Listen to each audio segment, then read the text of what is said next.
सफल कमाई माँ राज भरतरी थारी, वो भरतरी थारी। ईश्वरी रे कारण जोग फकीरी धारी।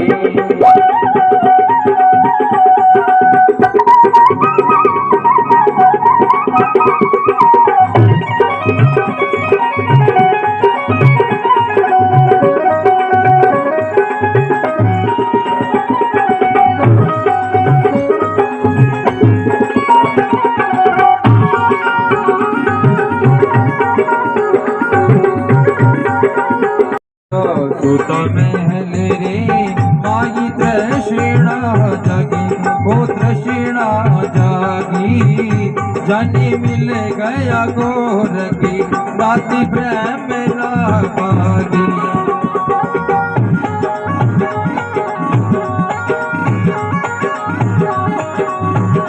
हुई सफल कमाई महाराज भरतरी थारी, वो भरतरी थारी।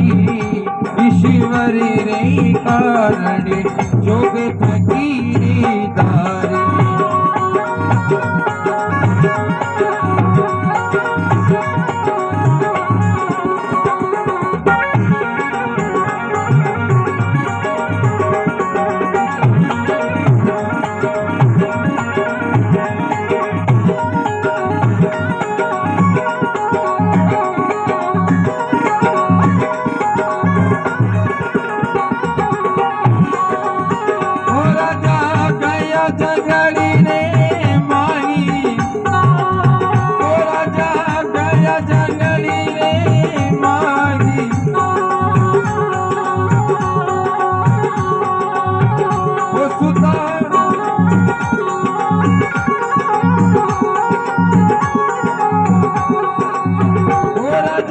गया जंगली रे माई पुकारे गिला, पुकारे गिला। जाने मिल गया गोर की रात मुन लिया दिला।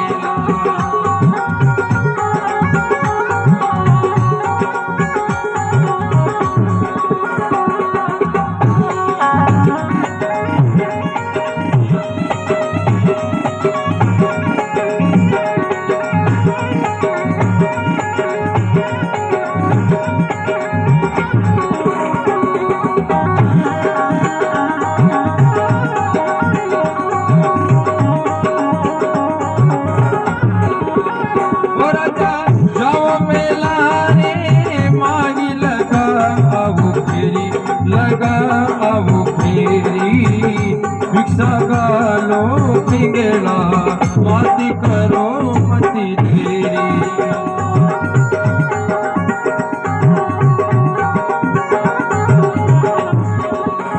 हुई सबल कमाई महाराज भरतरी थारी, भरतरी थारी। ईश्वरी रे कारण जोग फकीरी धारी।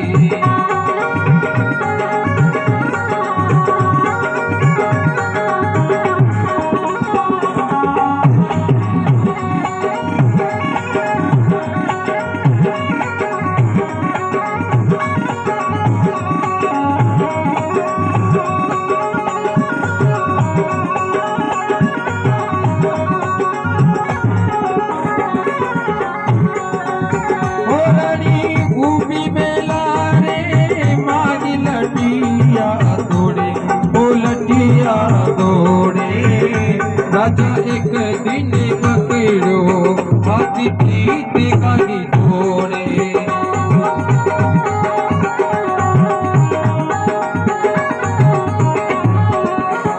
हुई सफल कमाई महाराज भरतरी थारी, भरतरी थारी।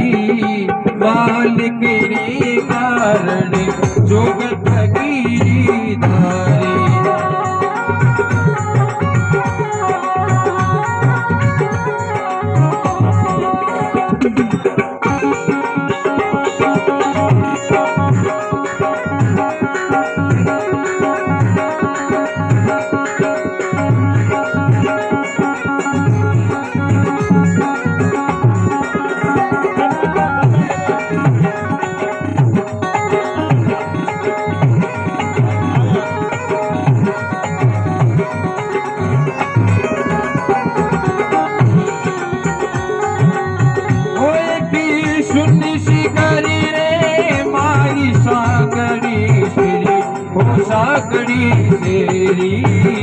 जन गावे झरना नाती भजन राधे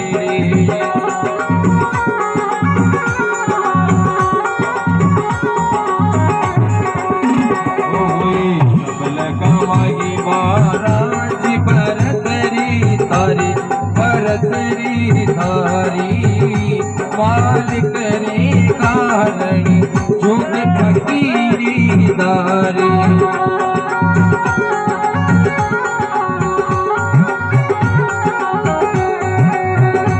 मालिक रे कारण जुग फकीरी दारी वो मालिक रे कारण जुग फकीरी दारी।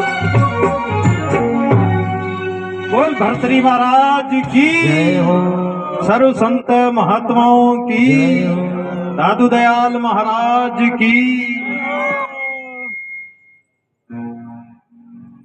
बड़े भाग से संत पधारते हैं। आया रे आया हमारे संत पावना आया। ओ भया आया रे वो मरे आया रे आया आया मरे संत पावना आया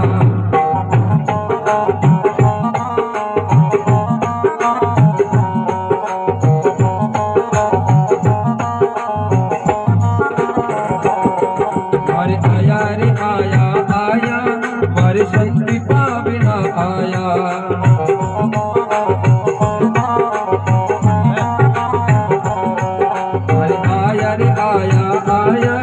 मारे संत पावना आया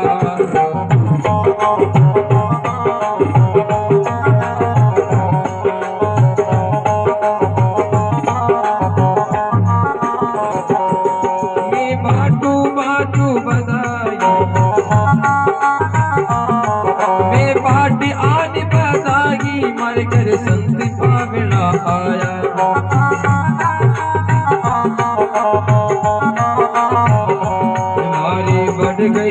मारी बढ़ गई बेल सवागी मारे संत पावना आया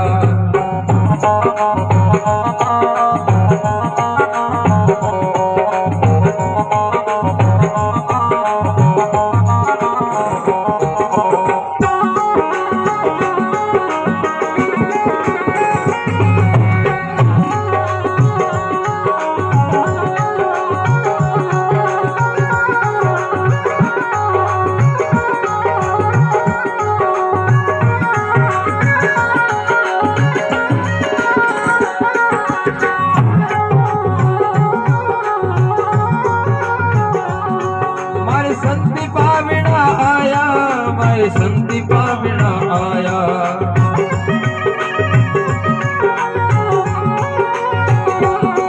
मारे संत पावना आया मारे संत पावना आया मारे आया रे आया आया मारे संत पावना आया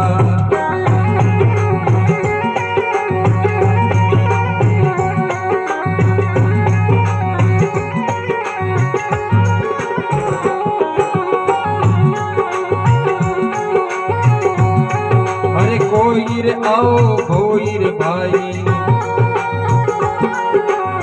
कोई आवे रे भाई आओ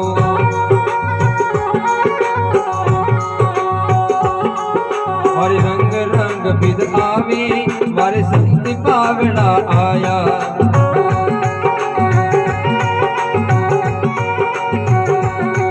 मारे आया रे आया आया मारे संत पावना आया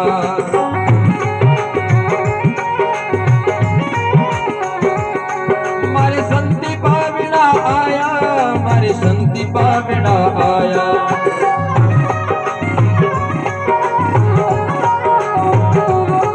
मारे संत पावना आया मारे संत पावना आया मारे आया रे आया आया मारे संत पावना आया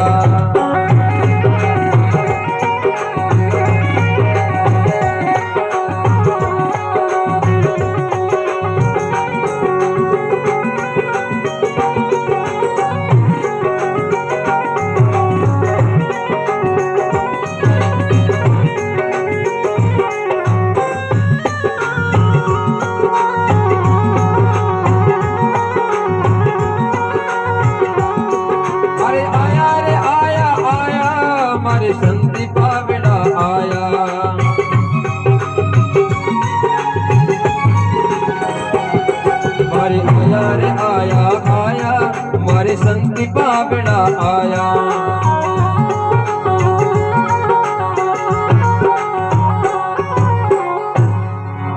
बोले संतोर भगवान की, दादू दयाल महाराज की।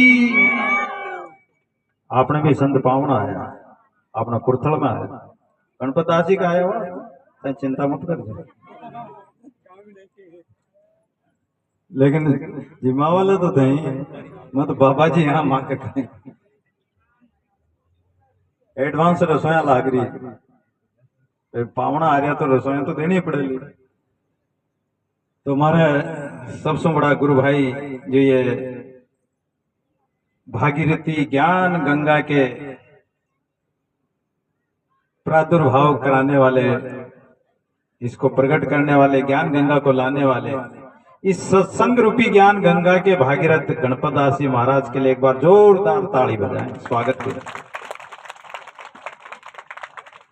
इनको मैं बहुत बहुत धन्यवाद देता हूं कि इतने छोटे से गांव में, छोटा ही गांव होगा क्योंकि इतने से लोग आए हैं गांव में। अगर गांव बड़ा होता तो पता लगता है कि हम पांडाल में कितने लोग आए।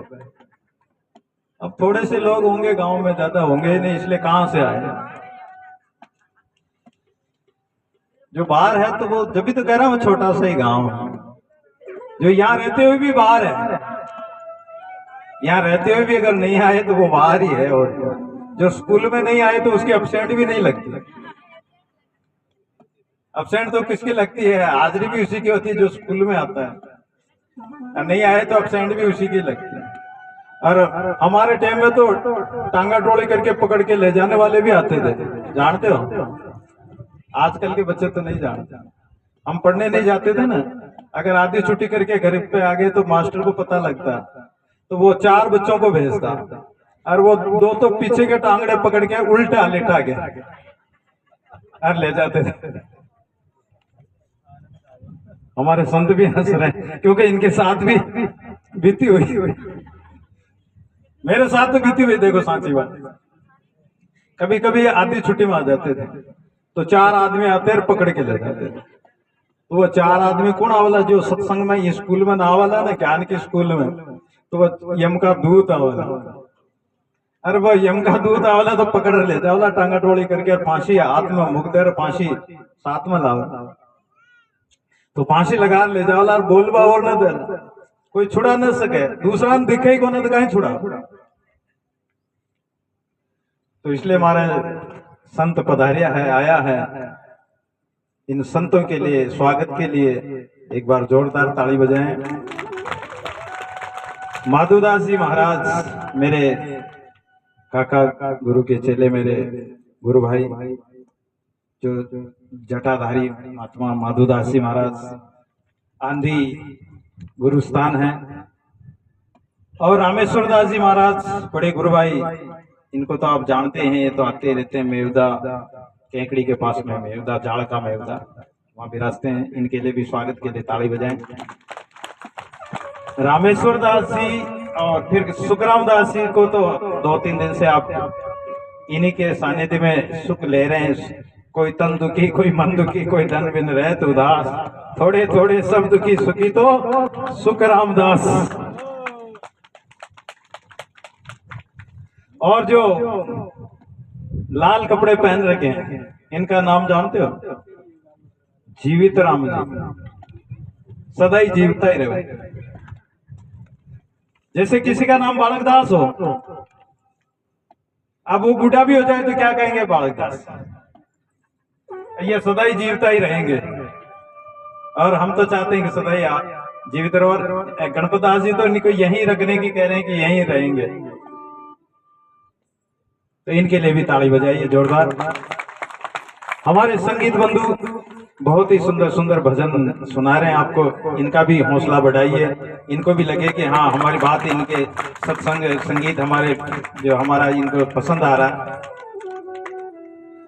और अपने लिए भी एक बार ताली बजा दो जोरदार। देखो अपने लिए कितनी जोरदार बजा।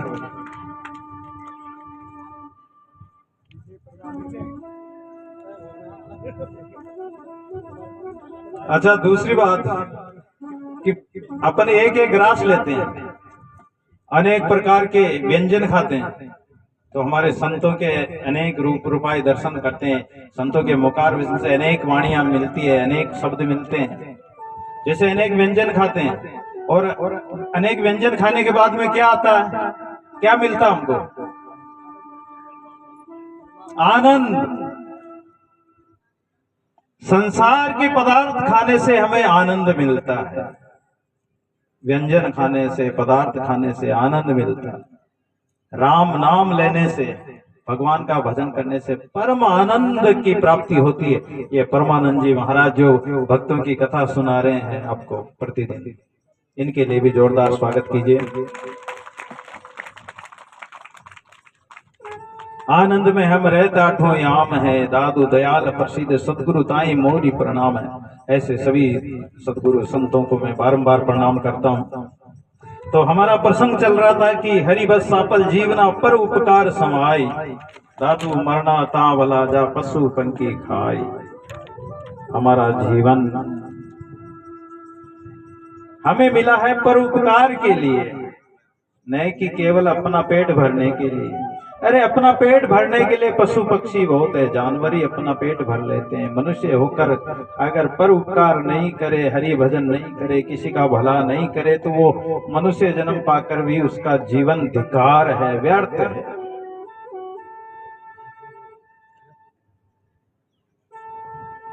हरि बस सापल जीवना पर उपकार समाए, दादू मरना तांबला जा पशु पंखी खाई।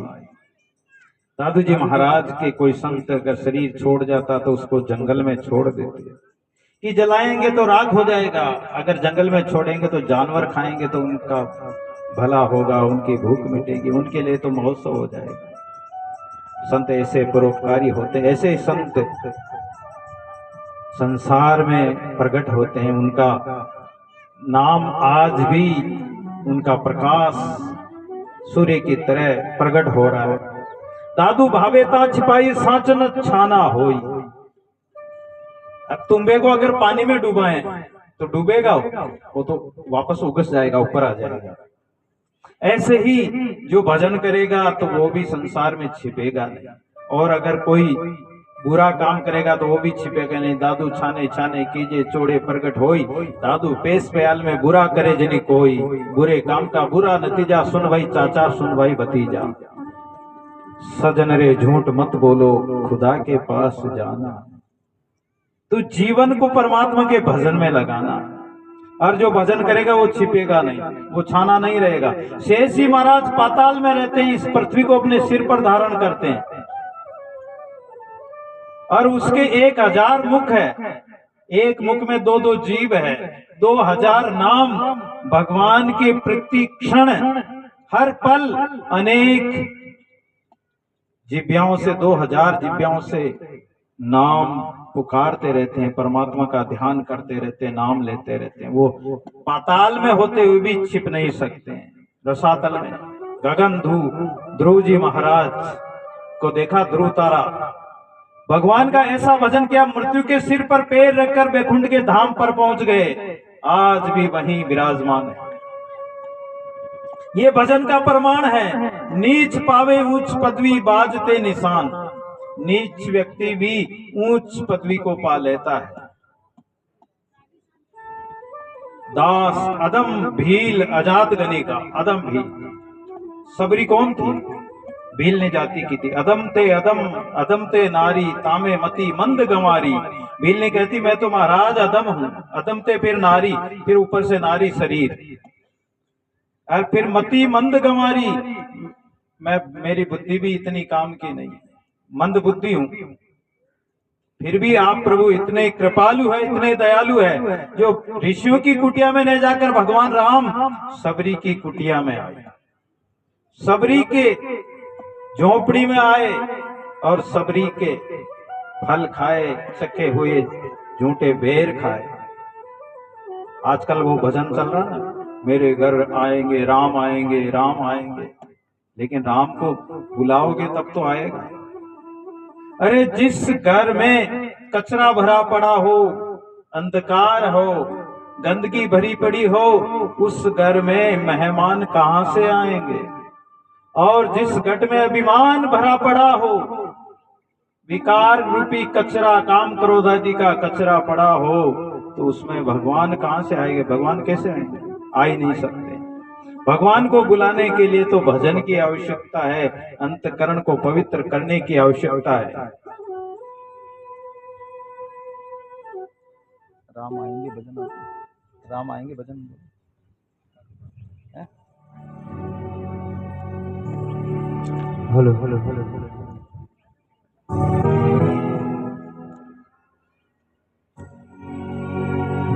Hello hello hello.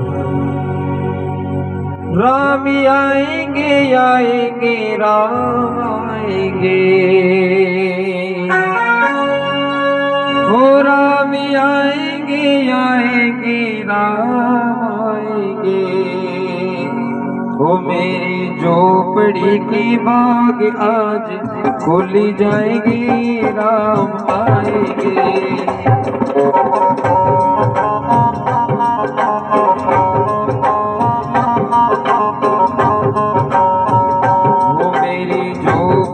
की बाग आज भूल जाएंगे, राम आएंगे।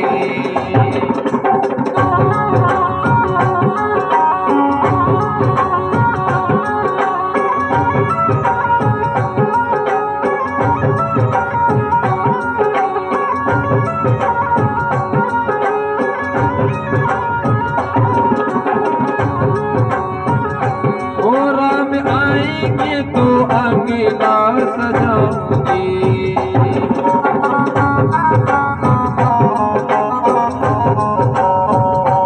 दीप जला के दीवानी में मनाऊंगी।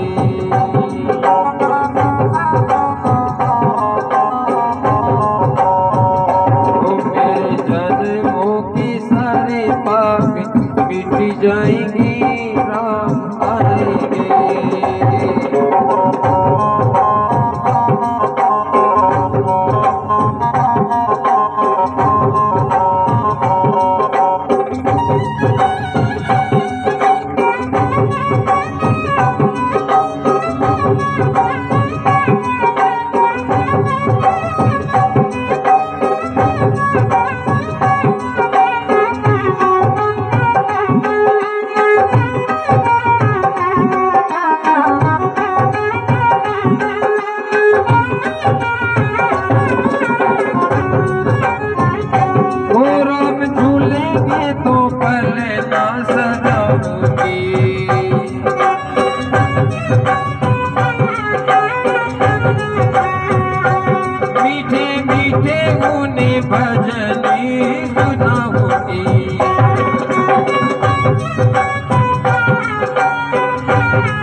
जिंदगी के सारे दुखी मिट जाएंगे, राम आएंगे।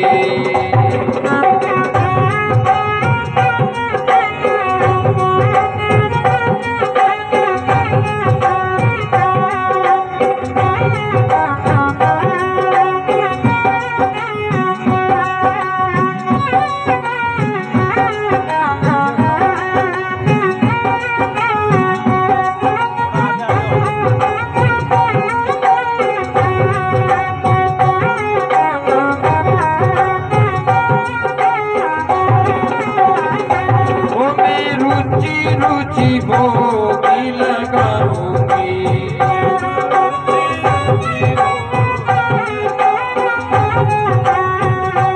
माखन मिश्री में राम को खिलाऊंगी।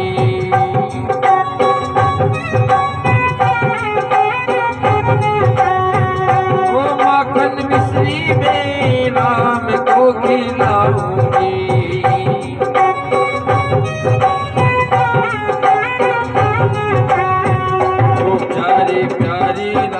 प्यारी शाम संग आएंगे, राम आएंगे।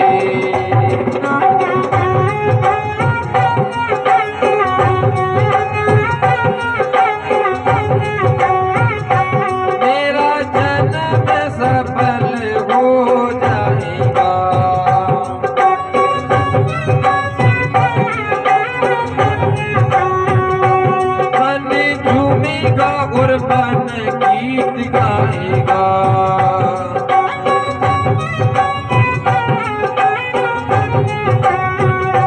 मन झूमेगा गुरबन गीत गाएगा।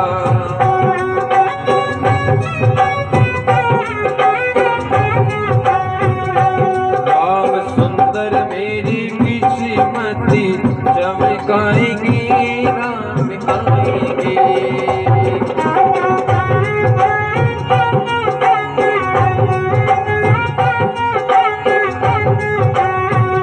ओ राम आएंगे, आएंगे राम आएंगे।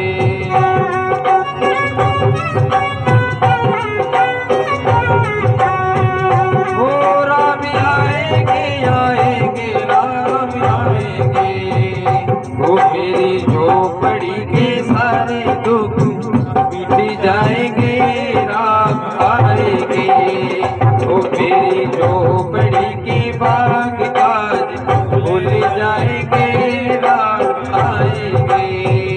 ओ मेरी झोपड़ी के बाग काज भूल जाएंगे, राम आएंगे। बोलिए भक्तोर भगवान की जय हो, राजा रामचंद्र भगवान की जय हो। मेरी कुटिया के आज भाग जग जाएंगे, मेरे राम आएंगे। ये राम का इंतजार, ये राम के लिए दर्शनों के लिए जो प्यास है, तड़प है, एक जिज्ञासा है। एक मना लागा रहे अंत मिलेगा सोई, दादू जाके मन बसे ताको दर्शन होई। परमात्मा तो पास में ही है, साथ में ही है, लेकिन परमात्मा को पुकार तो करे, किसी को प्यास तो लगे। प्यास बिना पीवे नहीं दादू सागर तीर, मानसरोवर में जल प्यासा पीवे आए। अगर किसी को प्यास नहीं तो चाहे मानसरोवर में ही बैठा हो, पानी नहीं पिएगा। और अगर किसी को प्यास है तो चाहे 10 कोस दूर भी पानी है तो वहां पहुंच जाएगा। सबरी मैया पिछले जन्म में ब्राह्मण कुल में जन्म लिया, बहुत सुंदर शरीर और सुंदरता के अभिमान और सुंदरता के अभिशाप के कारण लोग उनको भजन नहीं करने दिया, तो उनको बड़ा दुख हुआ कि संसार में ये सुंदरता, अधिक सुंदरता भी एक अभिशाप के समान है। संसारी प्राणी इसी सौंदर्य में उलझे रहते हैं, इसी मोहपास में बंधे रहते हैं, इसी रूप रंग के चक्कर में पड़े रहते हैं। हे भगवान, मुझे तो अगला जन्म ऐसा जन्म दीजिए कि मैं भगवान का भजन करूं, कोई भी व्यक्ति, कोई भी पुरुष मेरी तरफ नहीं देखे, ऐसा शरीर देना। दूसरा जन्म सबरी का हुआ तो एक भील के घर जन्म हुआ, और वो भील के घर जन्म लिया तो काली कलूटी और ठिंगना सा कद। अब थोड़ी बड़ी हुई, बाप के घर में बेटी बड़े होते देर नहीं लगती है, और बेटी बड़ी हुई तो पिता को चिंता होने लगी। चिंतित होकर उसने सोचा कि अब क्या करूं, इनके लिए वर ढूंढना है, लेकिन शरीर काला कलूटा, छोटा कद। अब कोई मेहमान देखने आवे तो उसको देखकर बिदक जाए, वापस ही मुंह नहीं करे। ऐसे मेहमान बहुत सारे आए, लेकिन सब चले गए। बेटी बड़ी होती जा रही है। उसने सोचा कि कुछ मेहमानों को बुलाऊं, कुछ खाने पीने के लिए कोई विशेष वस्तु, विशेष पदार्थों की व्यवस्था करूं। तो उसने पशु बांध लिए, भील जाति के तो थे, बहुत सारे पशु बांध लिए मार कर खिलाने के लिए। सबरी मैया को पता लगा, और पता लगा तो उसने सोचा कि मेरे कारण इतने जीवों की हिंसा होगी और मेरे ब्याह के खातिर मेहमानों को खिलाया जाएगा।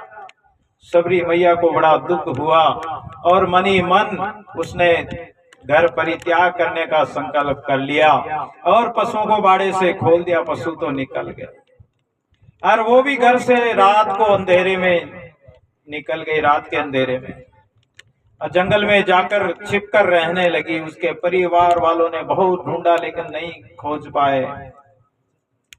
वो एक मतंग ऋषि के आश्रम के पास रहने लगी। आश्रम में संत रहते थे, सेवा करते थे। सबरी ने सोचा कि मैं इस जंगल में रहती हूँ, मेरा भी कुछ फर्ज बनता है, और मैं इस आश्रम में लकड़ी का गट्ठर बनाकर, लकड़ियां काट कर गट्ठर बनाकर आश्रम में छिपते हुए जाकर रात्रि के अंधेरे में और वहां डाल आती। संतों ने कहा कि ये हमारे आश्रम में लकड़ियां कौन लाता है रात्रि के अंधेरे में, और अनजान कौन व्यक्ति है जो लाकर पटक जाता है, ऐसा कौन सेवाधारी है। कभी झाड़ू निकाल दे, कभी रास्ते साफ कर दे, काटे। संत जिस रास्ते से जाते गंगा स्नान करने तो उन रास्तों को साफ कर आती थी, छिप कर रहती थी। लेकिन प्रतिदिन लकड़ियों का गट्ठर डाल जाना संतों के लिए एक बड़ा आश्चर्य बन गया, और संत उसकी परीक्षा करने लगे कि कौन लाता। तो एक एक संत जागने लगा, रात्रि में पहरा देने लगा। छिप कर देखते हैं तो भीलनी सबरी आई और लकड़ियों का गट्ठर ले आई, डालकर चलने लगी। तो संत ने कहा कि अरे माई तुम कौन हो और यहाँ कैसे आई, ये लकड़ियां कहाँ से लाती, किसने कहा तुम्हें। सबरी थर थर कांपने लगी कि मैं भील जाति की हूँ, भीलनी हूँ, और ये संत अब मुझे मारेंगे। इतने में मतंग ऋषि आवाज सुनकर आ गए। मतंग ऋषि ने कहा कि इनको कोई भी कुछ नहीं कहेगा। अरे जिन संतों को हम कहते हैं कि तुम सेवा करो सेवा करो, वो संत सेवा करने में जी चुराते हैं, लेकिन ये बिना शिष्य होते हुए भी, और ये इतनी सेवा करती है, निस्वार्थ सेवा करती है, निष्काम भाव से सेवा करती है। इतना कहते ही जितने शिष्य संत थे वो मतंग ऋषि को छोड़कर चल दिए, कि भीलनी को अपने आश्रम में रख लिया। लेकिन मतंग ऋषि भगवान के परम प्यारे भगत थे, और मतंग ऋषि ने उनको सत्संग सुनाया, ज्ञान सुनाया। मतंग ऋषि जब जाने लगे तो सबरी को कहा कि अब मैं जा रहा हूं, तुम भगवान का भजन करना। सबरी ने कहा कि महाराज मैं कैसे जीऊंगी, और मेरा आधार क्या है, और मुझे भगवान के दर्शन कब होंगे। मतंग ऋषि गुरु ने कहा कि जाओ सबरी, तुम्हारी कुटिया में एक दिन भगवान आएंगे। गुरु का वचन, गुरु का शब्द, संतों का शब्द कभी झूठा नहीं होता, व्यर्थ नहीं जाता है सजनों। और वो सबरी अपने गुरु के शब्द में विश्वास करके, भरोसा करके मतंग ऋषि तो चले गए। सबरी प्रतिदिन राम जी की बाट देखती है, राह तकती है, इंतजार करती कि आज मेरे राम आएंगे, आज मेरे राम शायद इधर से नहीं आएंगे तो इधर से आएंगे। रास्ता साफ करके आती है। भजन गाते हो, रामा रामा रटते रटते, राम राम रटते रटते भगवान का इंतजार करते। ये तड़प, ये प्यास, यही तो भगवान से मिलाने का एक साधन है, मिलने का, मिलाने का साधन है। ये सत्संग ही बहाना है, शाम तेरे मिलने का सत्संग ही बहाना है। तो सबरी कहती है, मैं तो पूछो रे पंडित जोशी, मारो राम मिलन कद होसी। मैं तो पूछो रे पंडित जोशी, मारो राम मिलन कद होसी। मैं तो पूछो रे पंडित जोशी, मारो राम मिलन कद होसी। मारो राम मिलन कदी होसी, मारो राम मिलन कदी होसी। मारो राम मिलन कद होसी, मारो राम मिलन कद होसी। तो पूजो रे पंडित जोशी, मारो राम मिलन कद होसी।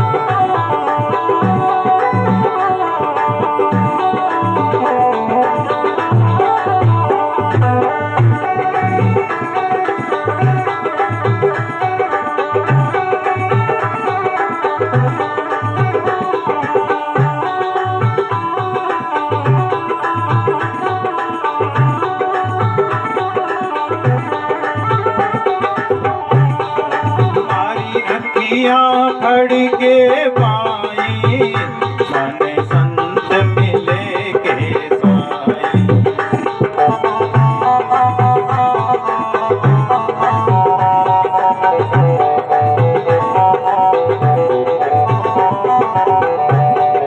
मारी अखियां फड़ के पाई, मारी अखियां फड़ के पाई, मन संत मिले के साई, मन संत मिले के साई। तो बूझे पंडित जोशी, मारो राम मिलन कद होसी। तो पूछुरी पंडित जोशी, मारो राम मिलन कदे होसी।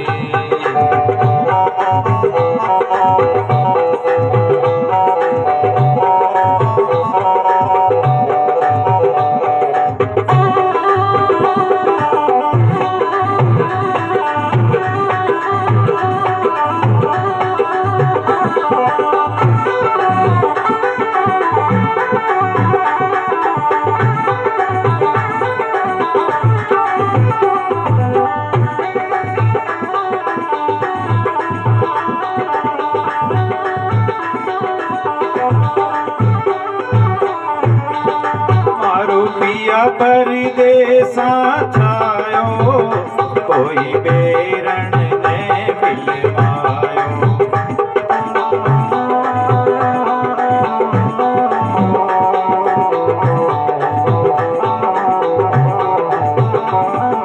मारो पिया परदेसा छायो, कोई बेरण ने बिलवायो। मारो पिया परदेसा छायो, मारो पिया परदेसा छायो, कोई बेरण ने बिलमायो, कोई बेरण ने बिलमायो। तो पूजरे पंडित जोशी, मारो राम मिलन कद होसी। तो पूछुरी पंडित जोशी, मारो राम मिलन कदे होसी।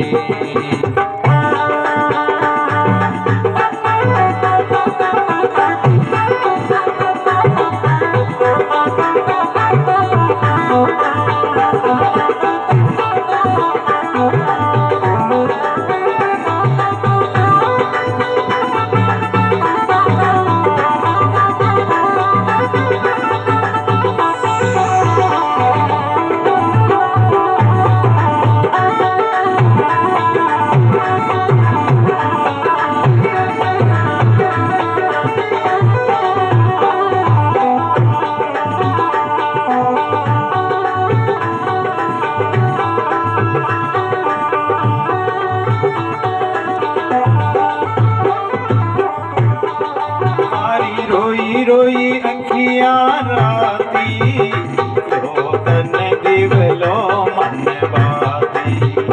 मारी रोई रोई अखियां राती, जो दिन दिवलो या बाती। मारी रोई रोई अखियां राती, मारी रोई रोई अखियां राती, मारो तन दिवलो मन बाती, मारो तन दिवलो मन बाती। तो पूछुरी पंडित जोशी, मारो राम मिलन कद होसी।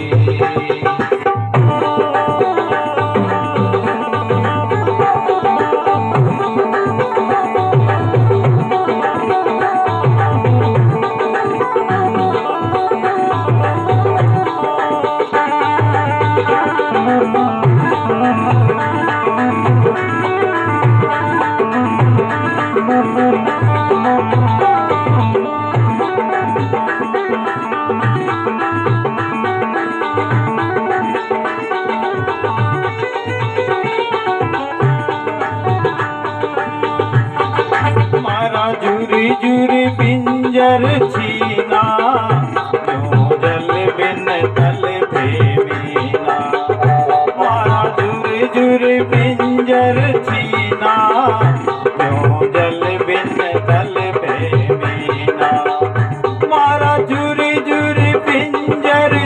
छीना मारा झुरी झुरी पिंजर छीना जो जल बिन तल पे मीना जो जल बिन तल पे मीना तो बुजुर्ग पंडित जोशी मारो राम मिलन करो बुजुर्ग पंडित जोशी मरो राम मिलन कदरे जोशी।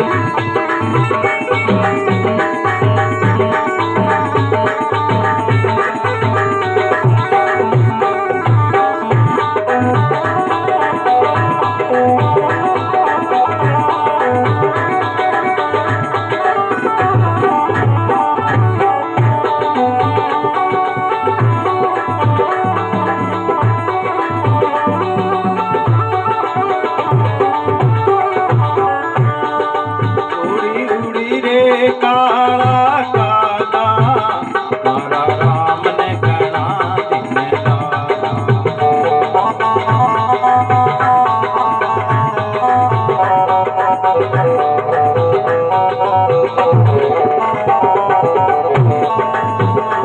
उड़े रे काला कागा उड़े उड़े रे काला कागा मारा राम ने गणा दिन लागा मारा राम ने गणा दिन लागा तो बुजुर्ग पंडित जोशी मरो राम मिलन कदरे जोशी।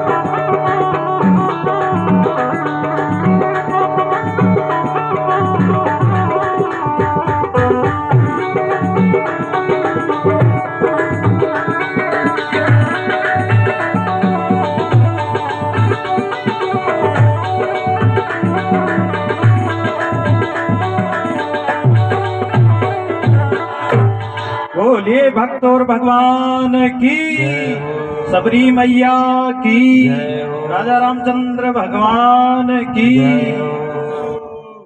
सबरी मैया राम के इंतजार में बहुत लंबे समय तक परमात्मा का भजन किया, राम नाम रटते रटते। और सबरी कहती कि मेरी अखियां फड़ के बाई माने संत मिले के साईं, या तो संत मिलेंगे या परमात्मा मिलेंगे। अरे मेरा राम कहाँ छिप गया, इतनी देर कहाँ लगा दी, या किसी ने उसको बिलमा तो नहीं दिया। मेरी रोई रोई अखियां राती, यो तन दिवलो मन बाती, ये शरीर तो दिवला दीपक है, ये तन बाती बन गया, मन बाती बन गया। मारा जुर पिंजर छीना, जो जल बिन तड़पे मीना। ऐसी तड़प जैसे मछली तड़प जाए जल के बिना, ऐसी प्यास हो, ऐसा प्रेम प्रकट हो। और उड़ उड़ रे काला कागा, मारा राम ने घना दिन लागा, बहुत दिन हो गए। एक एक पल पल जुग भया, कठिन दिवस क्यों जाय, दादू दुखिया राम बिन भावे।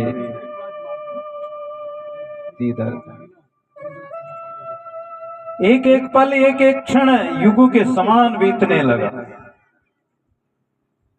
सबरी के अंदर भाव प्रकट हुआ कि मेरे राम इधर आएंगे तो फूल तोड़ के लाती, इधर बिछाती कि आज मेरे राम इस पगडंडी से आएंगे, इस रास्ते से आएंगे, इस मार्ग से आएंगे, उसमें बिछाती।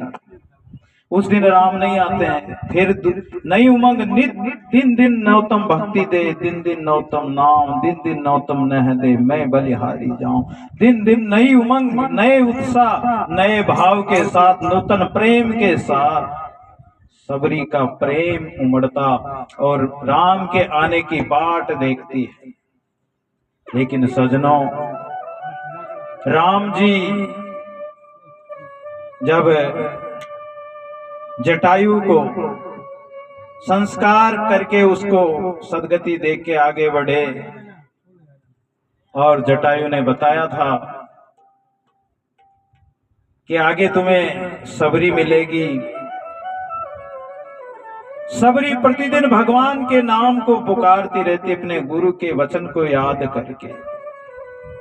और जब राम राम पुकार रही थी, सबरी ने सोचा कि मेरी उम्र बीतती जा रही है, बुढ़ापा आ गया, अब मेरे राम कब आएंगे, कब मुझे दर्शन देंगे।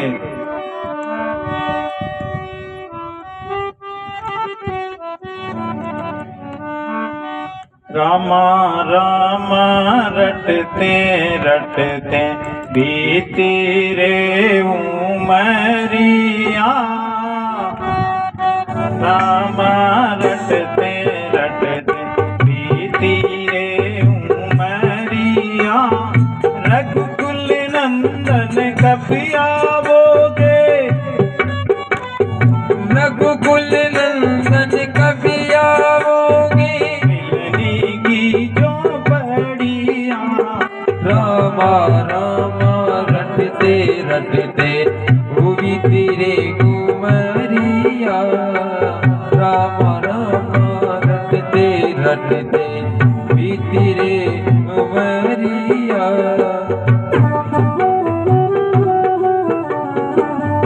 हारमोनियम का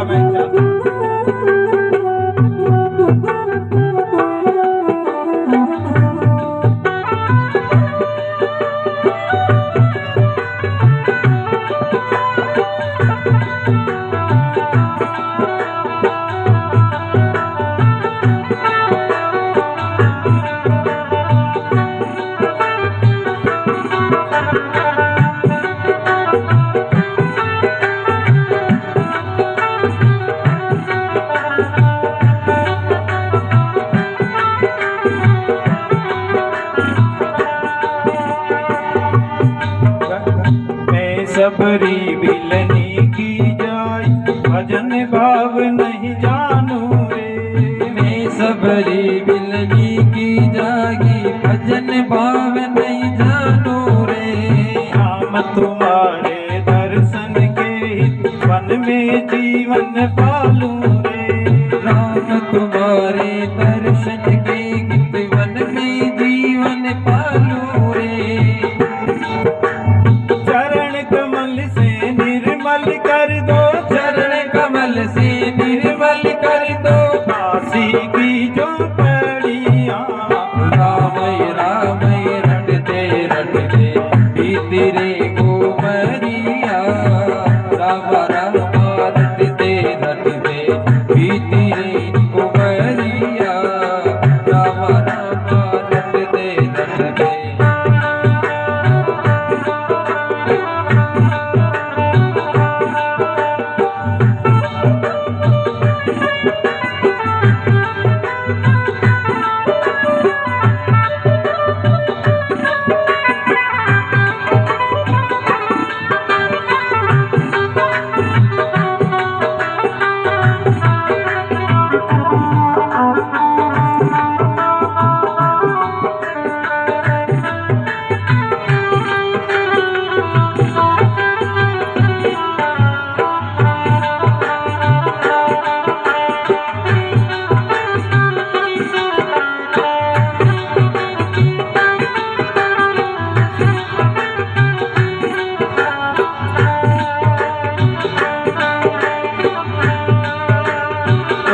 सवेरे वन में जाकर रास्ता सब कर आती हूँ, रोज सवेरे वन में जाकर रास्ता साफ कर आती रे।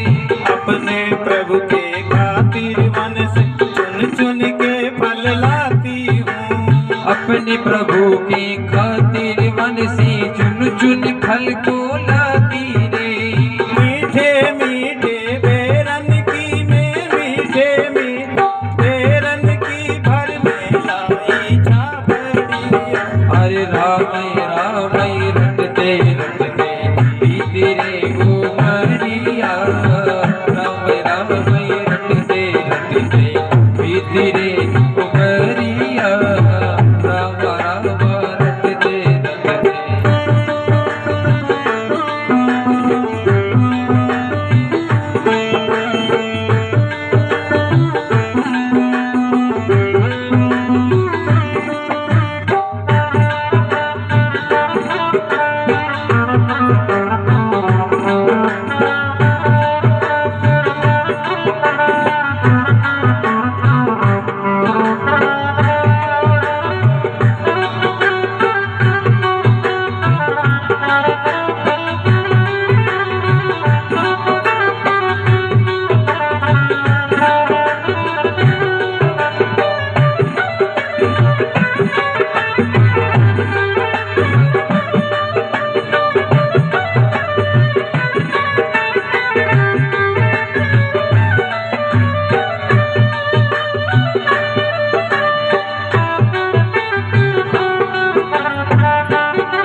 सलोनी सुंदर सुर नैनों बीच बसाऊंगी। सुंदर श्याम सलोनी सूरत नैना बीच बसाऊंगी।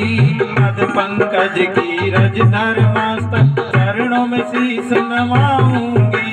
मद पंकज रज धर मस्तक में चरणों में शीश नवाऊंगी। प्रभु जी मुझको भूल गए क्या? प्रभु जी मुझको भूल गए। लो दासी की मारिया। राम राम रटते रटते बीती रे उमरिया। राम राम रटते रटते बीती रे उमरिया। राम राम रटते रटते।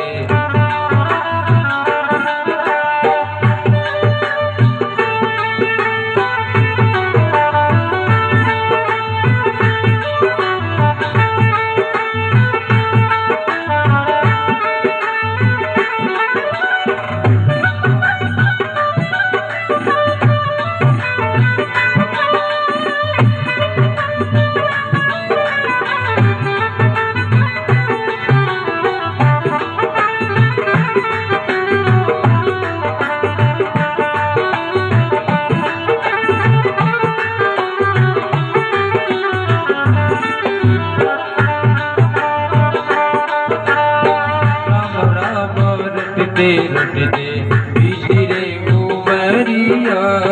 राम राम रटते रटते।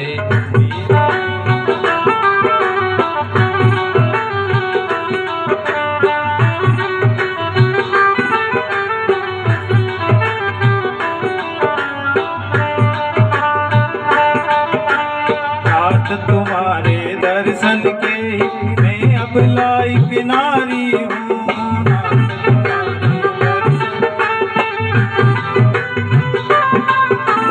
दर्शन बिन डोले ना तरस दिल की बहुत दुखारी हूँ।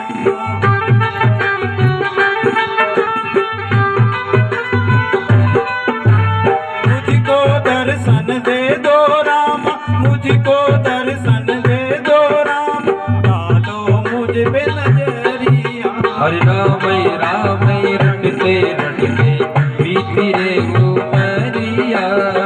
राम राम रटते रटते बीती रे उमरिया।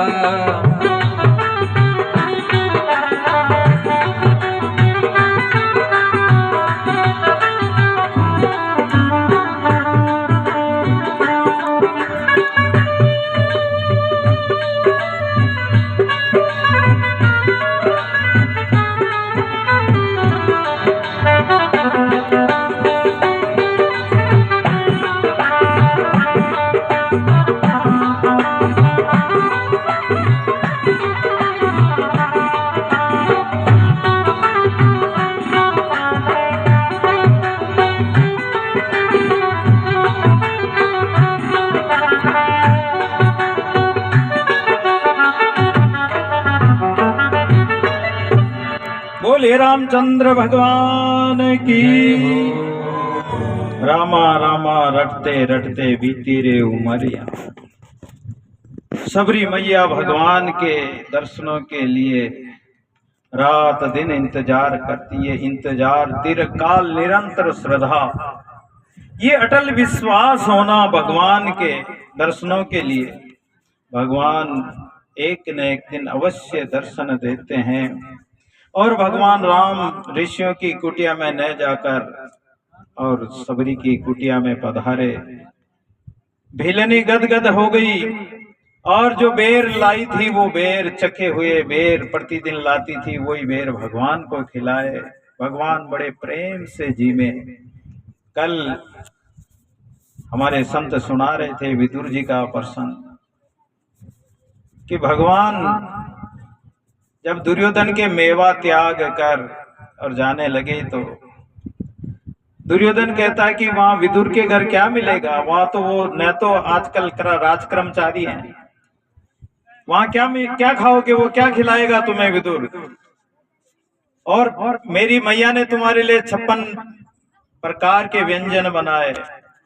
दुर्योधन के कहने पर भगवान बोले कि दुर्योधन देख, 2 अवस्था में भोजन किया जाता है। या तो जिसको भोजन कराने वाले का भाव प्रेम हो तो भोजन किया जाता है, या जिसको खाने की भूख हो। ना तो मुझे भूख है 56 भोग की और ना तेरा प्रेम है। और जब विदुर जी के घर जाते तो केले के छिलके बड़े प्रेम से खाते हैं। लोगों ने पूछा कि प्रभु आपको लोग 56 भोग लगाते हैं, कोई क्या खिलाते कोई क्या खिलाते, आप कहाँ धाप कर जी में। तो भगवान कहते हैं कि मैं धाप कर जीमा, या तो सबरी मैया ने मुझे जो खिलाया था तब धाप कर जीमा, या विदुरानी ने केले के छिलके खिलाए थे तब धाप कर जीमा। तो ये प्रेम की सगाई है, ये प्रेम का संबंध है, सबसे ऊंची प्रेम सगाई। दुर्योधन को मेवा त्याग्यो साग विदुर घर खाई। ये भजन का प्रताप है। भजन तो सभी करते, लेकिन प्रेम बिना रीझे नहीं नटवर नंद किशोर। प्रेम के बिना परमात्मा रीझेगा नहीं। प्रेम ही परमात्मा को पाने का मार्ग है। और सबरी ने प्रेम किया तो भगवान आए, उनके झूठे बेर खाए, उनको नवदा भक्ति का उपदेश दिया। प्रथम भक्ति कर संतन कर संगा। देखो राम जी ने प्रथम भक्ति नवदा भक्ति में क्या बताया, संतों का संग करना। द्वितीय रति मम कथा प्रसंगा। दूसरी भक्ति है संतों की कथा, भक्तों की कथा। सत्संग में मेरी रति लगे, मेरी वृत्ति परमात्मा के सत्संग में लगे, गुणगान में लगे। भगवान जाति को नहीं देखते हैं, भगवान कोई धनवान को नहीं देखते हैं, रूपवान को नहीं देखते हैं। अदम भील जात गनिका चढ़ी जात विमान। तारा मंडल परिक्रमा देवे चले शशि और भान। सूर्य चंद्रमा भी उसके परिक्रमा लगाते हैं। हरि भजन को प्रमाण, ये भजन का प्रमाण है। नीच पावे ऊंच पदवी बाजते निशान। डंके की चोट पर वो भगवान में मिल जाते हैं। एक चोखा मेला चमार जाति में हुआ, चोखा मेला पंढरपुर में हुआ, महाराष्ट्र में। भगवान का बड़ा प्यारा भगत था। एक दिन मजदूरी करते समय कोई दीवार बना रहे थे, कारीगर मजदूरी कर रहे थे, और उसमें चोखा मेला भी गरीब था, भगवान का भजन करता, मजदूरी करके पेट भरता। चोखा मेला भगवान के मंदिर में भोग लगाता, भोग लगाने जाता तो पंडित पुजारी उसको अंदर नहीं जाने देते, तो बाहर ही भोग लगा देता। बोले तू सामने भोग नहीं लगा सकता, तो उसके आगे दीवार खड़ी कर दी। वो दीवार के आड़े आकर भी भगवान के भोग लगाता। भगवान के लिए, भगवान और भगत के बीच में दीवार काहे की आड़े आएगी। जब भगत और भगवान राजी है तो संसार की बाधाएं कुछ भी नहीं बिगाड़ सकती। संसार के दुष्ट व्यक्ति उनका एक बाल भी बांका नहीं कर सकते। एक बार मजदूरी करने गए हुए थे, दीवार गिर गई, उसमें 16 मजदूर उस दीवार के नीचे दबकर मर गए। उसमें कारीगर समेत उसमें चोखा मेला भी दब गया। नामदेव जी को पता था चोखा मेला की भक्ति का प्रताप जानते थे। नामदेव जी भगवान के भगत थे। नामदेव जी ने भक्तों को कहा कि चलो, चोखा मेला दीवार के नीचे दब गया, उसके शव को निकाल कर लाएं और उसका संस्कार किया जाए। पंडरीनाथ के सामने संस्कार करेंगे। जब वहां पहुंचे तो दीवार, इतनी ऊंची दीवार थी, इतने पत्थर गिर गए, मिट्टी पत्थर, सबका शरीर विक्षत हो गया, क्षत विक्षत, जगह जगह खराब हो गया। तो पहचान भी नहीं पा रहे थे कि ये शरीर किसका, ये शरीर किसका। इतना शरीर खराब हो गए सबके, दीवार पत्थर के, बड़े बड़े पत्थर गिरने से। जब सबने कहा कि महाराज हम पहचान नहीं पा रहे कि चोखा मेला का शरीर कौन सा है, तब नामदेव जी ने कहा कि अगर चोखा मेला का शरीर की पहचान करना चाहते हो तो सब शरीरों के कान लगाकर सुनो। तो नामदेव जी ने सब शरीरों के कान लगाकर सुना तो चोखा मेला के शरीर से राम राम की आवाज निकल रही थी। मरने के बाद में भी राम नाम की आवाज निकल रही है, राम राम राम राम की आवाज आ रही। अरे बोले यही चोखा मेला का शरीर है। दूसरे संतों को, भक्तों को कहा कि तुम भी सुनो। सबने कान लगाकर सुना, उसके शरीर के तो राम राम की आवाज सुनाई दी। तो भगवान कोई जाति नहीं देखता है, भगवान कोई ऊंच नीच पद नहीं देखता है, भगवान तो भजन को देखता है। अरे मुक ब्रह्मा, मुक ब्रह्मा कुल कमल, ब्रह्मा जी का जन्म कहां से हुआ? कमल से, कमल कीचड़ में पैदा होता। मेंढकी मांडव जाए, मांडव ऋषि मेंढकी से उत्पन्न हुए। वेद व्यास, मच्छेंद्रनाथ, ये भी मच्छी के गर्भ से आए। वेद व्यास मच्छेंद्र गर्भ मच्छी के आया। सारंगी के पेट साधु श्रृंगी हुई, हिरणी के पेट से श्रृंगी ऋषि हुए। अंजनी से हनुमान, अंजनी तो बांदरी थी, उसे हनुमान पैदा हुए। सुकुल कारण नहीं कोई, भगवान कुल नहीं देखा, जाति नहीं देखी, लेकिन हनुमान जी भगवान के ज्ञानी नाम भक्तों में अग्रगण्य माने गए। वाल्मीकि बंबी जन्म, वाल्मीकि दिमक से पैदा हुए। गरुड़ जति पक्षी कुले, गरुड़ जी तो पक्षी के कुल में जन्म हुए। भगवान अगर पक्षी को देखते या मानव को ही कल्याण करते तो पक्षी का कैसे कल्याण कर दिया, अपना वाहन कैसे बना लिया।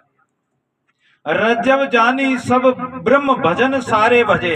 रज्जव जी महाराज कहते हैं कि ये जितने भी नाम आए हैं ये सब भजन के प्रताप से उनका कल्याण हुआ है। दादू कहाँ था नारद मुनि जना, कहाँ भगत प्रहलाद, प्रगट तीनों लोक में सकल पुकारे साध। नारद जी महाराज,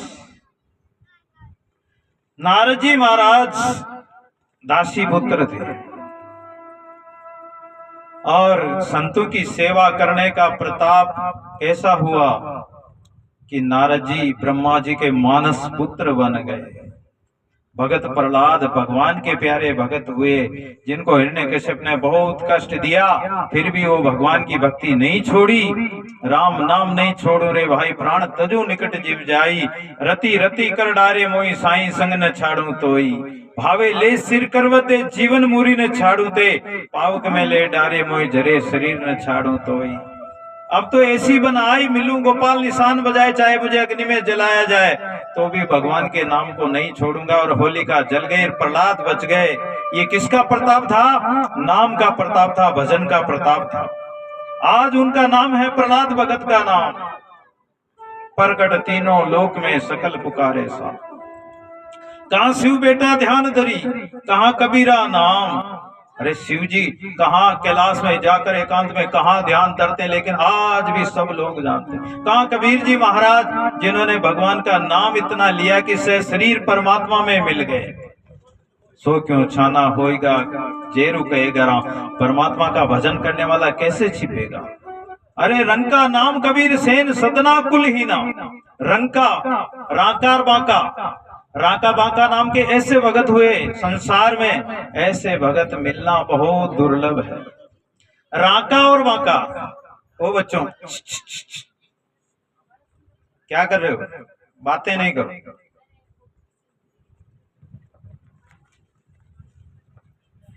तो राका और बांका नाम सुना होगा, कहते हैं ना, रंका लागी बंका लागी, लागी सदन कसाई, बलक बुखारे के ऐसे लागी, छोड़ चलिया बासाई, लागी सोई जाने मेरा भाई, दूजा क्या जाने मेरा भाई।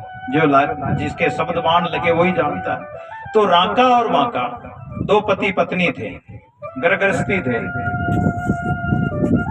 राका बांका भगवान का भजन करते, पति पत्नी आपस में बात नहीं करते। जंगल में लकड़ियां लेने जाते तो दूर दूर चलते हैं, पति आगे चल रहा है तो पत्नी पीछे, दूर चलते हैं, आपस में पास में रहेंगे तो बातें होगी, भजन नहीं होगा। तो भगवान का भजन करते और जंगल में से लकड़ियां काट कर लाते और शहर में बेचकर अपना उधर पूर्ति करते। या जंगल में फसल काटने के बाद में, खेतों में फसल काटने के बाद में जो नाज बिखरा हुआ दाने रह जाते हैं उनको चुग चुग के लाते, उनको बनाकर पा लेते, ऐसे अपना निर्वाह करते। लोग ज्यादा नाज छोड़ने लगे तो उस खेत में जाना ही बंद कर दिया, ऐसे त्यागी थे, निष्प्रय थे। फिर मंडी में से, जैसे नाज मंडी होती है तो गाय नाज खा जाती है, फिर गोबर करती है, पोइठा करती है, उस पोइठे में से उसको धोकर जो नाज निकलता उसको पानी में धोकर उसको उबाल कर फिर खाते थे। ऐसे त्यागी निष्प्रय संत थे, गृहस्थी होते हुए भी इतना त्याग और वैराग था। ऐसे भक्त राका बांका आगे पीछे चलते थे और भजन करते करते जंगल में लकड़ियां लेने जा रहे थे। नामदेव जी भगवान से कहने लगे कि अरे भगवान, ये राका बांका कितने गरीब है, इन बेचारे गरीबों को कुछ तो दे दीजिए, आप तो भगवान, आप समर्थवान, सब कुछ दे सकते हो। भगवान बोले कि देख नामदेव, ये राका बांका कुछ लेना ही नहीं चाहते हैं, मैं क्या करूं। अरे बोले आप दे ही नहीं रहे हो तो कहां से लेंगे। बोले इनके लिए एक सोने का ढेर यहां रख दीजिए रास्ते में, ले लेंगे। भगवान ने संकल्प किया और सोने का ढेर प्रकट हो गया। पतिदेव आगे चल रहे थे, पत्नी पीछे पीछे आ रही थी। राका जी ने सोचा कि पीछे लक्ष्मी आ रही है, पत्नी आ रही है, अरे ये सोने का ढेर पड़ा है, कहीं सोने के ढेर को देखकर उसका मन चंचल ना हो जाए। तो वो धोबा भर भर कर मिट्टी उस सोने के ढेर पर डाल रहे थे ढकने के लिए। राका जी सोने के ढेर को मिट्टी से ढक रहे थे। इतने में उनकी पत्नी पीछे आ गई और कहने लगी, स्वामी इस मिट्टी से मिट्टी को क्यों ढक रहे हो, धूली जैसो धन जाके, यानी सोना को भी उन्होंने धूल के समान माना।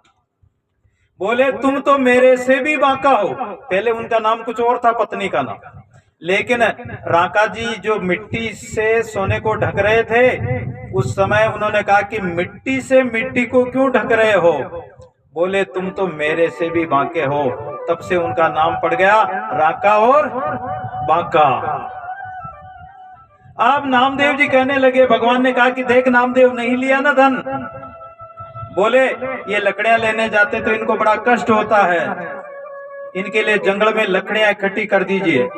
भगवान ने गट्ठर बनाकर बांध दिए, रख दिए। राका बांका ने सोचा कि ये गट्ठर तो किसी दूसरे के बनाए हुए हैं, हम इनको हाथ नहीं लगाएंगे। आगे चल दिए और जंगल में आगे जाके लकड़ियां काट कर लाए।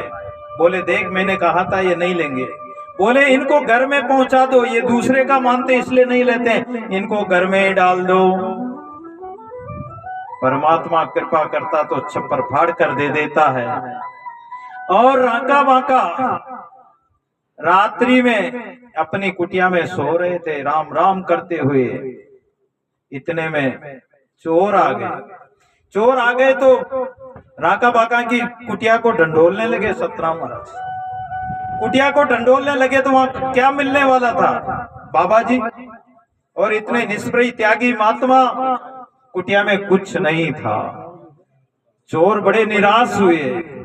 राका जी ने सोचा कि चोर खाली जाएंगे अपने द्वार से, और राका जी अपनी पत्नी को कहने लगे कि देखो, मैं नदी के किनारे गया था, वहां मुझे एक टोकना मिला, उसमें सोने चांदी की मोहरें सिक्के पड़े हुए थे, लेकिन मैं तो लाया नहीं। चोर सुन रहे थे कि इस मोटे के पास यहाँ क्या मिलेगा, ये जहां बता रहा वहीं चलो। और राका जी ने बताया भी इसीलिए पत्नी को कि चोर सुन ले, वहां पहुंच जाए, उनको धन मिल जाए। चोर वहां पहुंच गए तो उनको वो धन का टोकना मिल गया। अब उसको खोल कर देखते हैं तो उसमें तो जहरीला सांप जो है उपकार कर रहा है, बिच्छू सांप। अरे बोले, ये जहरीले जानवर मोटा बड़ा खराब है जो हमें मारने के लिए यहाँ भेज दिया। बड़ी चतुराई की उसने, और अब हम उसी को जाकर मारेंगे, उसी के घर में डालेंगे। अब वो टोकने को वापस बंद किया और घर में आकर छप्पर फाड़ कर, छप्पर चौड़ा करके ऊपर से गड़े को, उस टोकने को उंधा कर दिया। अब चोरों के लिए तो वो सांप बिच्छू जहरीले जानवर, लेकिन महात्मा जी के लिए, राका बाका के लिए तो सोने चांदी की मोहरें खनखनाट कर गिरने लगी, खन खन गिरने लगी। राका कहता कि देखो, सोने की मोहरें की आवाज आ रही है। तो उनकी पत्नी कहती कि तुम भजन नहीं करते हो, तुम भजन नहीं करते, तुम तो रात दिन सोना चांदी करते रहते हो। कल भजन बोल रहे हैं, सोना चांदी वाले सुन लो, आखिर एक दिन वो कंगाल होंगे, कंगाल हो जाएंगे। तो सोना चांदी करते रहते हो, भजन नहीं करते हो। जाकर देखा तो सोने की 700 मोहरें। अरे बोले कि ये डाइन आ गई, ये डाकण खा जाएगी, ये माया रूपी डाकण खा जाएगी, चलो यहां से। और उन्होंने घर छोड़ दिया। धूली जैसो धन जाके सूली सो संसार सुख, भूली जैसो भाग दे के अंत की सियारी है। पाप जैसी प्रभुताई, सांप जैसो सन्मान, बड़ाई बिछुन जैसी नागनी सी नारी है। अग्नि जैसो इंद्र लोक, विघन जैसो विधि लोक, कीर्ति कलंक जैसी सीधी सी ठगारी है। वासना न को वाकी, ऐसी मति सदा जाकी, सुंदर कहत ताको वंदना हमारी। ऐसे महापुरुषों को हम नमन करते हैं जो सदना नीची जाति में थे, उनका भी कल्याण हो गया। कबीर महाराज झुलावा थे, लेकिन राम नाम के प्रताप से सशरीर परमात्मा में मिल गए। सेन भगत, देखो संतों की सेवा करने का कितना बड़ा फल होता है। सेन भगत राजा की समार बनाते थे, दाढ़ी बनाते थे, बाल समार बनाते थे। एक दिन संत आ गए घर पर, और सेन जी भगवान के भजन कर रहे थे, और संत आने पर संतों की सेवा में लग गए। राजा के समार बनाने का समय हो गया, समय पर पहुंचे नहीं। भगवान ने सोचा कि मेरा भगत तो संतों की सेवा में लगा है, और अगर राजा के समार नहीं बनाएगा, समय पर नहीं पहुंचेगा, तो राजा दंड देगा। तो भगवान सेना नाई का रूप बना लिया। सेन भगत कहीं तारो सुसरो लागे, जान नरप शीश समारियो रे। बगल में नाई बन गो, बगल में वो क्या बोलते हैं उसको, जो नाई के वो उस्तरे वगैरह, कैंची वगैरह होते हैं, लेकर नाई बन गया भगवान, और समार बनाकर भगवान अंतर ध्यान हो गए। अब जब भगवान अंतर ध्यान हो गए, इधर संतों की सेवा करके सेन जी राजा के समार बनाने के लिए गए। राजा कहता कि महाराज अभी तो समार बना के गए हो, और आज समार में इतना आनंद आया, क्या कहना, भगवान बना के गए आज तक, उनको क्या पता। तो बोले मैं तो महाराज अभी आया हूं, मैं तो संतों की सेवा में लगा था। तब भगवान से प्रार्थना करी तो भगवान ने कहा कि मैं ही तो था। राजा बोला कि महाराज भगवान आए, मेरी समार बना गए। महाराज आज से आपकी सेवा समाप्त, और आप तो मेरे गुरु हैं, अब मैं आपकी सेवा करूंगा। देखो संत सेवा का फल क्या मिला। रंग का नाम कबीर सेन सदना। सदन जी कसाई जाति के थे, मांस बेचते थे। शालिग्राम जी से एक संत मिल गए। संत ने कहा कि अरे सदना बड़ा पाप करता है और तू इस शालिग्राम से मांस बेचता है। बोले मुझे दे दो। बोले ले जाओ। संत ले गए। भगवान रात्रि में सपना दिया कि देख ये मुझे वापिस मेरे सदन भगत के पास पहुंचा के आओ। बोले वहां मांस खून ऐसी गंदगी वहां रहते हो और कहते हो कि मुझे वहीं पहुंचा के आओ। बोले मुझे सदना के भजन बड़े प्यारे लगते हैं। सदन कसाई का काम तो करता था, लेकिन उसका अंतःकरण बड़ा निर्मल था, बड़ा पवित्र था, अंदर मन से भगवान का भजन करता था। रात्रि में जब भगवान ने सपना दिया तो वो साधु उस शालिग्राम जी को वापस लाके सतना जी को दिया। कहा कि तुम्हारे भगवान तो तुमसे राजी है। जब सदन जी ने देखा कि मैं इतना बड़ा पापी हूं, इतना बड़ा पाप करता हूं, रोज बकरे मारता हूं, गर्दन काटता हूं, पाप करता हूं, हिंसा करता हूं, और भगवान मेरे भजनों से राजी है। वो छुरा वुरा सब फेंक दिया और भगवान जगन्नाथ की यात्रा में निकल गए। रात्रि में एक ग्राम में रुके, एक ब्राह्मण के घर रुके। ब्राह्मणी ने कहा कि महाराज आप बहुत सुंदर हैं और मुझे भी साथ ले चलो। ब्राह्मणी कहने लगी। सदना जी बोले कि मैं तो भगवान के दर्शन करने के लिए जगन्नाथपुरी जा रहा हूं और तुम्हारा पति है, तुम्हारे पति के साथ जाकर विश्राम करो। उसने सोचा कि ये मेरे पति से डर रहे हैं और वो गई, कुल्हाड़ी उठाई और अपने पति की गर्दन काट के वापस आकर बोली कि अब किसी का डर नहीं, अब मुझे ले चलो। सदन जी बोले कि पहले किसका डर था, अब किसका डर नहीं। बोले मेरे पति के डर से डर रहे थे, मैंने उसको कुल्हाड़ी से काट दिया, मार दिया। सदन जी बोले हे भगवान ये क्या लीला हो। इतने में बोली कि अब मुझे जल्दी ले चलो नहीं तो लोग जाग जाएंगे। बोले मैं तो किसी को कुछ कहीं नहीं ले जाने वाला। इतने में उसने जब बात नहीं मानी तो कपड़े फाड़ लिए और हल्ला करने लगी कि इसने मेरे पति को मार दिया और मुझे ले जाना चाहता। त्रिया चरित्र जानियो ने जाय, मानुष मार सती होई।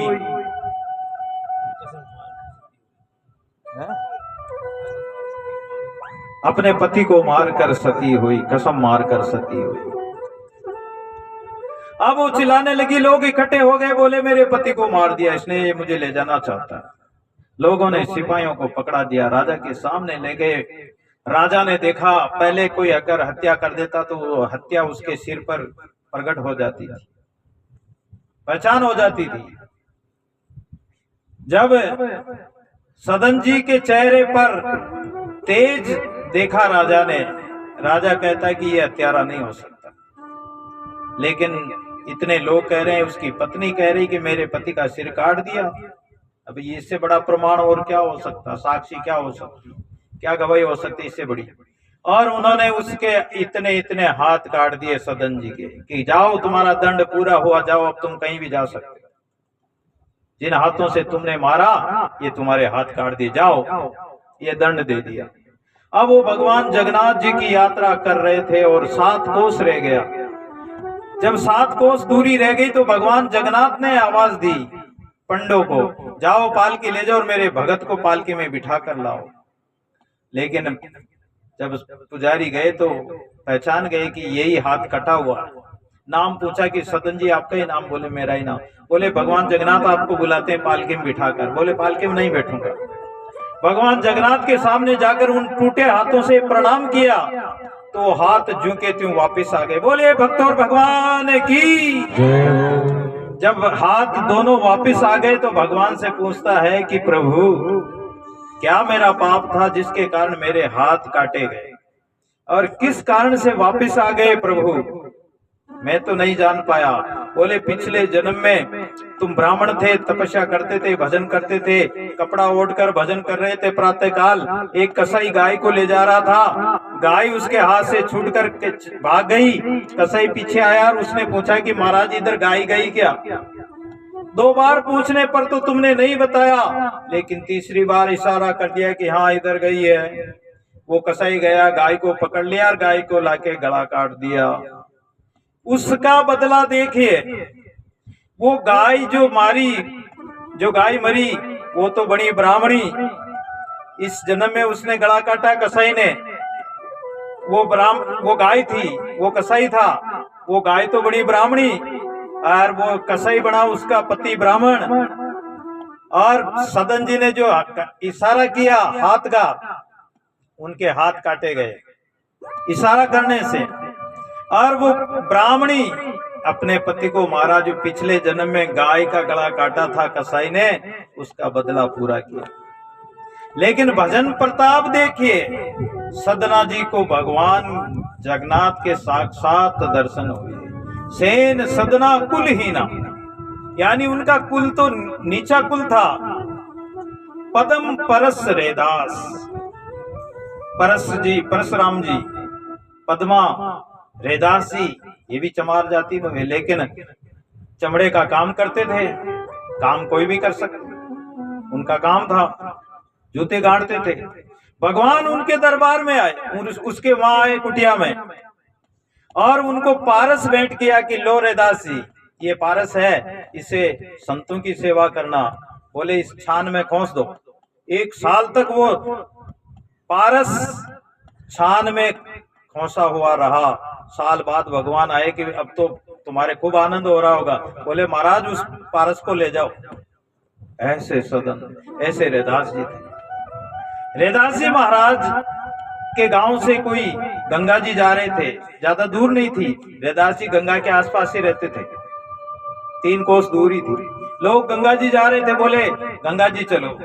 अरे बोले गंगा जी जा रहे तो मेरे भी एक पैसा है, ये गंगा जी को भेंट अर्पण कर देना, लेकिन वो हाथ निकाल कर ले तो देना। तो वो हाथ निकाल कर, जो ही उन्होंने भेंट किया, हाथ निकाल कर पैसा स्वीकार कर लिया और एक कंगन दे दिया। ब्राह्मण ने सोचा कि ये कंगन अगर रेदास को दूंगा तो वो मुझे क्या देगा, ये कंगन राजा को भेंट करूं। तो राजा को भेंट किया, और राजा को भेंट किया तो राजा ने रानी को दिया।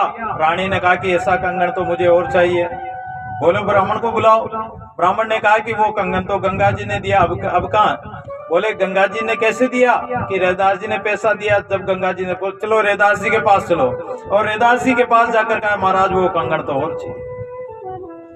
तब वो कटौती जिसमें रापी डुबोई जाती पानी में, और वो चमड़ा काटते हैं, जूता बनाते हैं, तो उसी में भगवान की लीला देखिए। गंगा, उसका मन पवित्र था तो मन चंगा, तो कठौती में गंगा, वही गंगा प्रकट हो गई रेदास जी के, और वो कंगन निकाल के दे दिया। ऐसे रेदास जी। अच्छा, रेदास जी पिछले जन्म में ब्राह्मण थे, ब्रह्मचारी थे, रामानंद जी के शिष्य थे। लेकिन एक दिन किसी बनिया के यहाँ से नाज ले आए, भिक्षा ले आए। लेकिन वो भिक्षा, वो बढ़िया चमड़े का काम करता था, पाप की कमाई का काम उसकी कमाई थी।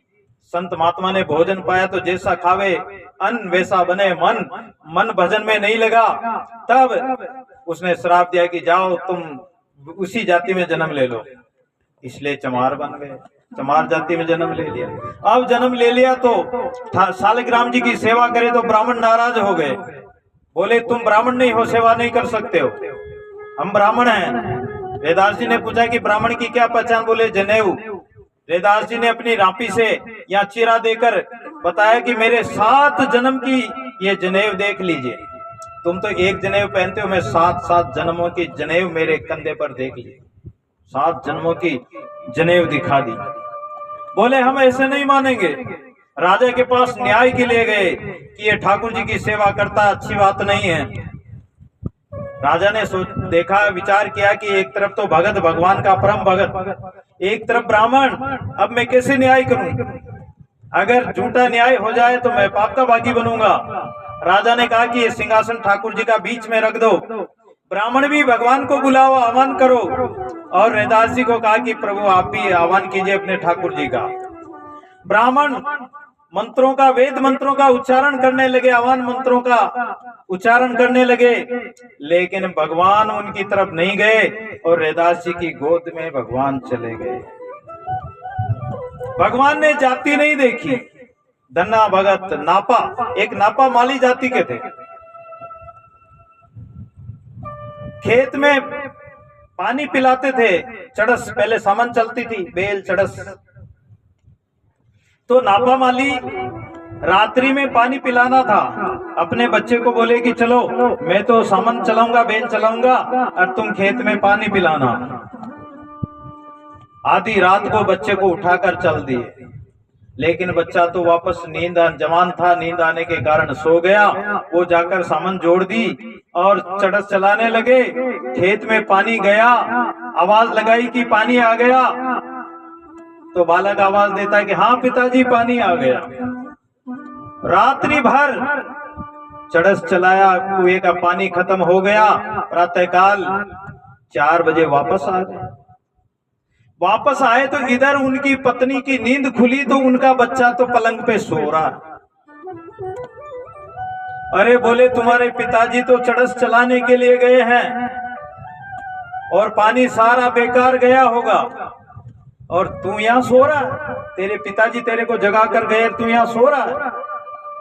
जब वो बच्चा उठा नहीं तो उसके थप्पड़ मारी और वो रो रहा था।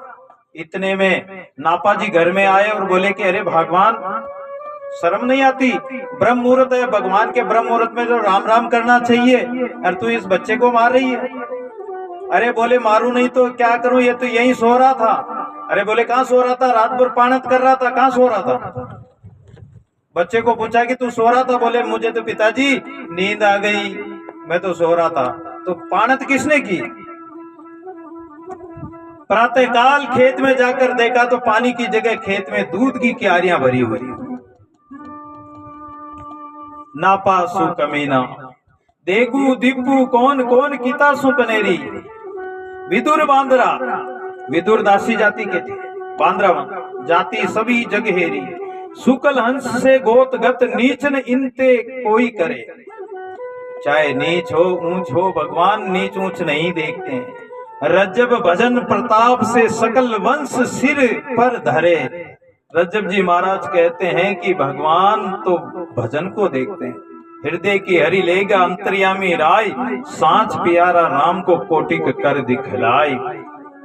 जितने भी किसी भी वंश में भगत पैदा हुआ हो तो भगवान ने तो उसको तारा ही है, उसका कल्याण किया है। कस्तूरी कर्पूर छिपावे कैसी छानी रहे सुबास। गीसो गोट रया गढ़ भीतर सुख सो सोवे सुंदर दास। कस्तूरी छिप नहीं सकती, कर्पूर छिप नहीं सकती, उसकी बास आई जाएगी। तो जाके हृदय माई ज्ञान प्रकाश, ताका स्वभाव रहे नहीं छाना। नैन में बेन में सैन में जाने, उठत बैठत है अलसाना। जो कुछ बख्श किए उद्गारत। अगर कोई व्यक्ति प्याज खा ले और पास में वो उसको डकार आए तो लोग ही बता देंगे अरे तूने प्याज खाया। मूली खाई तो बता देंगे लोग, लहसुन खाया तो बता देंगे। तो जो कुछ बख्श किए उद्गारत, कैसे हूं राख सके न अगाना। सुंदरदास प्रसिद्ध दिखावत, धान का खेत प्यार से जाना। जो पलाड़ी होती, पलाड़ी से पता लग जाता कि इस खेत में चावल था या धान यानी गेहूं था। चावल की जो चावल का तुड़ा होता है उसको पलाड़ी कहते हैं और गेहूं का अपने होता है इसको अपन तुड़ा कहते हैं। तो उसका पता लग जाता है। तो सुखदेव जी महाराज पीपा रेदास ये छाना क्यों रहे, कैसे छिप सकेंगे। इसलिए भगवान के भजन करने से कोई छिपेगा नहीं। और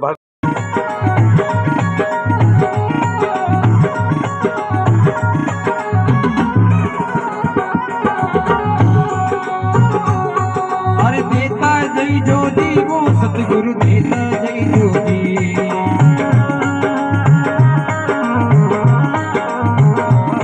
अरे मिलता जय जोगी वो दर्शन देता जय जोगी।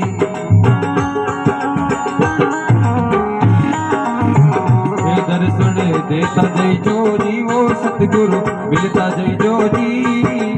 पीवरिया रे बाता थोड़ी मन की ताजा जोगी।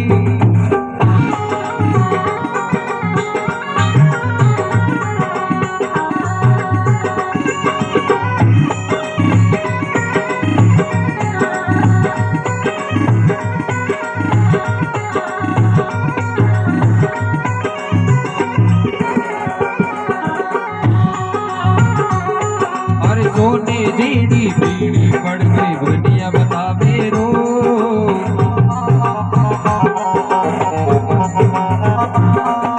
सोने जेड़ी पीड़ी पड़ गई दुनिया बतावे रो।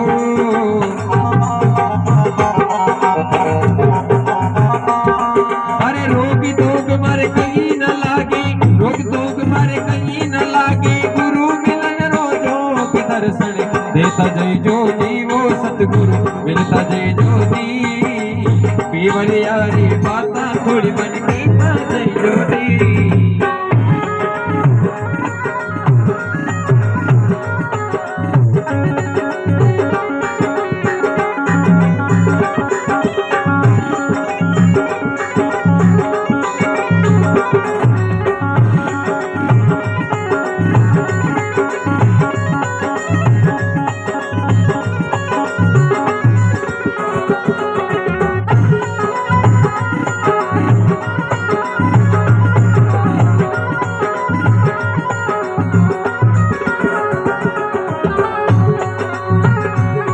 अरे मारे तीसरा लोग भला है तेरे कंठी वाला।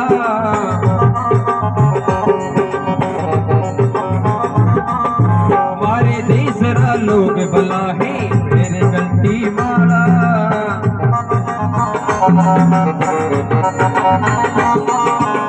मारे लागे बगी भतीजा, मारे लागे बगी भतीजा, राणा जीरा साड़ा वो दर्शन देता जा ज्योति वो सतगुरु मिलता जा ज्योति। पीवर यारी बाता थोड़ी मन के ताजा ज्योति।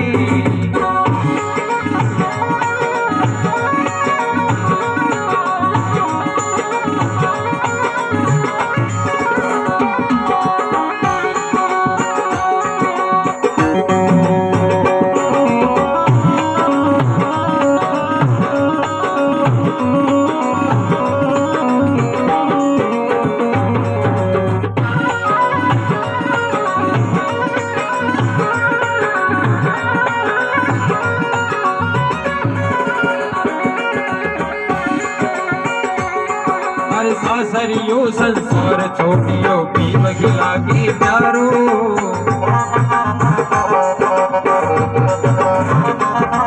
अरे सासरियो संसार छोटियो पी बगिला के प्यारो।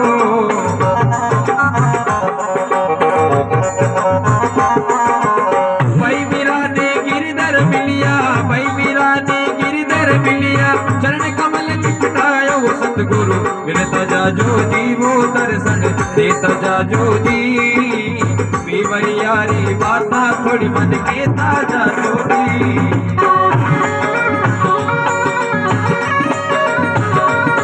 अरे के ताजा ज्योति वो दर्शन देता जा ज्योति।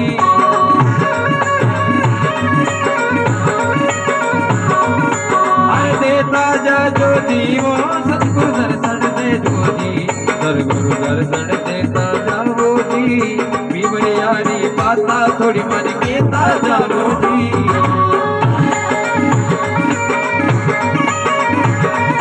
अरे पीवर यारी बाता थोड़ी मन के ताजा ज्योति। पीवर यारी बाता थोड़ी मन के ताजा ज्योति।